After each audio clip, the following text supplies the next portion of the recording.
पहाड़ों पर अपने परिवार के साथ रहती हैं और बहुत जल्द अपने परिवार को ढूंढते हुए सुनील भी वहां आ जाता है। माँ, दीपा, अरे मैंने आपको कहाँ कहाँ नहीं ढूंढा, बड़ी मुश्किल से आपका पता मिला है। अरे मुझे माफ कर दो, अगर मैं होता तो ये सब ना होता। नहीं बेटा, इसमें तेरी कोई गलती नहीं है। और देख, हम सब अच्छे हैं। आपने जितनी परेशानी देखनी थी देख ली। अब मेरे साथ शहर चलो, वहां सब सेट कर दिया है मैंने। आप वहां आराम से रहो, आपका ध्यान रखूंगा मैं। ठीक है जी, पर आप खाना तो खा लो पहले। इस तरह सुनील अपने बिछड़े परिवार से मिलता है और सब लोग बहुत दिनों के बाद साथ में खाना खाते हैं। और फिर कुछ दिनों बाद सुनील अपने पूरे परिवार को लेकर शहर आ जाता है और शहर में ही नौकरी करके अपने घर वालों का पेट पालता है। विवाह संपन्न हुआ, वर वधू बड़े लोगों का आशीर्वाद ले लीजिए। शादी संपन्न महेश जी, हमारी बिटिया की शादी भी हो गई। हाँ, तुमने बिल्कुल ठीक कहा। अब हमारा अंगना सूना कर देगी ये। तो क्या हुआ पापा, मैं हमेशा के लिए नहीं जा रही, यहाँ आती रहूंगी और आपको परेशान भी करती रहूंगी। अरे बुआ, फिक्र मत करो, आपकी जगह मैं हूँ ना यहाँ। दादा दादी को आपके जितना परेशान करूंगा। हाँ, मेरे नटखट भतीजे, मुझे पता है तू है ही ऐसा। पहले मैं तुझे सच्ची सच्ची चॉकलेट और टॉफी देती थी ना, लेकिन अब की बार आऊंगी तो तेरे लिए कोई बढ़िया से गिफ्ट लेकर आऊंगी। अब मैं अमीर जो बन गई हूँ। रजनी की ये बात सुनकर काजल को थोड़ा अजीब सा महसूस होता है। शादी होते ही दीदी ऐसी बातें कर रही हैं। नहीं, मैं शायद ज्यादा ही सोच रही हूँ। रजनी दीदी, वहां जाकर हम सबको भूल मत जाना, बात करती रहना। अरे भाभी, मैं सबको भूल सकती हूँ, आपको नहीं भूल सकती। आप तो मेरी जिगरी यार जैसी हो, जिससे मैंने अपने सारे दुख दर्द खुशी सीक्रेट शेयर किए हैं। जब मेरा हाथ थक जाता था तो आप कैसे मेरे कॉलेज का असाइनमेंट पूरा करवाती थी, और जब मैं आरव को संभालते संभालते थक जाती थी तो तुम ही आकर उसको चुप कराती थी और सुलाती थी।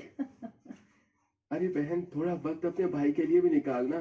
अब तो तू विदा होने वाली है छिपकली। हाँ हाँ माँ, देखो ना, भैया मुझे अभी भी छिपकली बोल रहे हैं।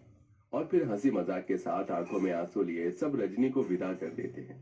बेटी के जाने के बाद घर बहुत खाली खाली सा लगता है। फिर वक्त गुजरने लगता है।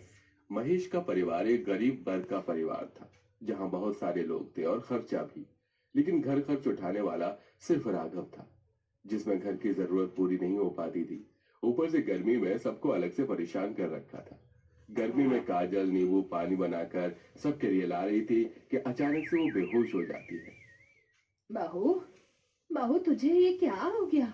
आकाश, आकाश बेटा जरा देखना। माँ, माँ आपको क्या हुआ? दादी, मम्मी को क्या हो गया? बेटा तू चिंता मत कर, तेरी मम्मी ठीक हो जाएगी। आकाश जल्दी से डॉक्टर को बुलाता है, जहां डॉक्टर चेकअप करके बताता है कि उसकी वाइफ प्रेग्नेंट है। ये सुनकर के सभी लोग बहुत खुश हो जाते हैं। अरे वाह, मैं पापा, मम्मी पापा, आपने सुना? आप दोबारा से दादा दादी बनने वाले हैं। मेरी तो खुशी का ठिकाना ही नहीं रहा।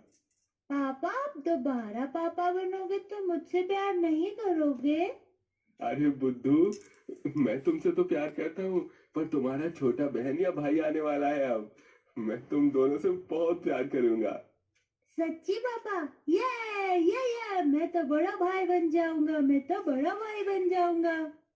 अरे वाह, कितने साल बाद भगवान ने हमें दोबारा खुशी मनाने का मौका दे दिया। अरे इस वक्त रजनी का फोन। तभी निर्मला फोन उठाती है। हाँ, हेलो। रजनी बेटा, कैसी है तू? क्या तू सच बोल रही है? झूठ तो नहीं बोल रही? अरे वाह वाह वाह, मुझे तो यकीन नहीं हो रहा, भगवान ने मेरे दोनों हाथों में लड्डू दे दिए। ऐसा कर, मैं फोन स्पीकर पर कर रही हूँ, अब तू दोबारा बता। ओफो माँ, कॉन्ग्रेचुलेशन मम्मी पापा भैया भाभी। मैं मम्मी बने वाली हूँ और आप नाना नानी मामा मामी। और ये न्यूज़ बिल्कुल सच है। क्या? सच में? अरे वाह, मैं मामा भी बनने वाला हूँ। अरे मजे आ गए, शुक्रिया भगवान, बहुत बहुत शुक्रिया। अरे देख रही हो निर्मला, जैसा बाप वैसा पोता भी है। दोनों में से कोई कम नहीं है। जी जी। फिर डॉक्टर आकाश को गर्मी में पत्नी का ज्यादा ख्याल रखने के लिए कहकर चला जाता है। वक्त के साथ अब सास अपनी बहू का ज्यादा ख्याल रखने लगती है। माँ जी, आप मेरे कमरे में क्यों अपने कमरे का पंखा लगा रही हैं? अब आप और पापा जी गर्मी में कैसे सोएंगे? अरे बहू, तू हमारी चिंता मत कर। इस वक्त तू गर्भवती है और डॉक्टर ने तेरा खास ख्याल रखने को कहा है। वैसे भी गर्मी है, हम तो जैसे तैसे रह लेंगे, पर तेरा गर्मी से बचकर रहना जरूरी है। ये पंखा ही है हमारे घर में, बस कूलर एसी तो ला नहीं सकते। थैंक यू माँ जी, आप कितना सोचती हैं मेरे बारे में। थैंक यू से काम नहीं चलेगा, जो मैं बोलूंगी वैसा करना पड़ेगा। ये ले, ये फल वगैरह खा। बाजार में बहुत महंगे फल थे तो मैं खराब और सस्ते वाले में से छांट कर लाई हूँ, खा। कोई बात नहीं माँ जी, आप शर्मिंदा क्यों हो रही हैं? मैं समझती हूँ घर के हालात कैसे हैं। जीती रह मेरी बहू। एक तरफ गरीब बहू बहुत कम सुख सुविधा में अपने गर्भवती दिनों को काट रही थी, जहां ना महंगे फल खा सकते हैं और ना ही रोज रोज जूस पी सकते हैं। वहीं दूसरी तरफ अमीर नंद एसी के कमरे में बैठकर एक आवाज लगाती थी कि इतने पर नौकर चाकर उसका मनपसंद खाना लाकर रख देते थे। गरीब मायके से निकलकर अमीर ससुराल में आकर रजनी के तेवर ही बदल गए थे। ओहो, मुझे अब ये फ्रूट्स खाने का बिल्कुल मन नहीं कर रहा। चेरी, चेरी इधर आओ। जी मैडम। इसे फेंक दो, मुझे एसी में भी गर्मी लग रही है।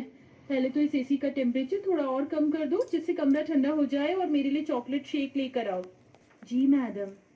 तभी नौकर रूम टेम्परेचर सेट करके उसको चॉकलेट शेक लाकर देता है। ऐसे ही रजनी बैठे बैठे प्रेगनेंसी में जिंदगी के शाही मजे ले रही थी।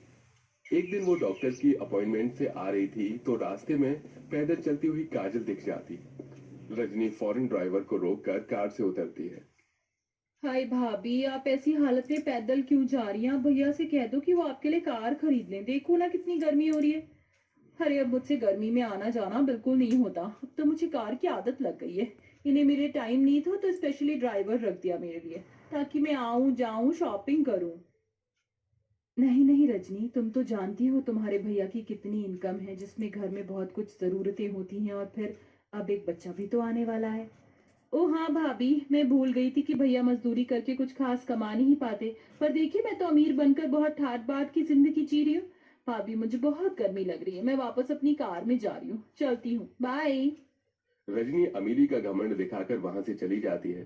काजल को अब यकीन हो गया था कि उसे पैसों का गुरूर हो गया है। गर्मी के 3 महीने और गुजरते हैं और दोनों नंद भाभी 7 महीने की प्रेग्नेंट होती हैं। रजनी अपने मायके वालों से मिलने आती है, जहां उसे बिल्कुल भी गर्मी ने नहीं रहा जाता।